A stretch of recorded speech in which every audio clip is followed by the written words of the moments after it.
Some people say, well, what? The Bible teaches slavery. You think about it, if you were born in a slave and you were in a slave market in Egypt or Assyria or somewhere else, and you looked out in the crowd and you saw an Assyrian out there and an Egyptian out there and a Hittite out there and a Jew out there, whose slave do you want to be? Well, in the context of circumcision, you may say in anybody but the Jew's slave. But think about this. Every seventh day, you got off. You got to rest.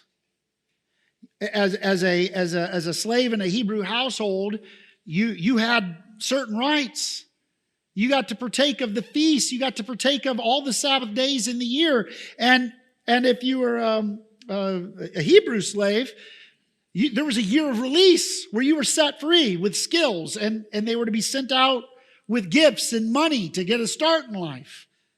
So the Hebrew slave was treated on a much better basis, and maybe they were a slave because they had taken out money that they couldn't pay back, so they were sold into slavery. There was a sense of justice to it. Maybe they had committed crimes. Maybe they were just born into slavery. But the Hebrew slave had a sort of path to freedom potentially, or his children at the very least.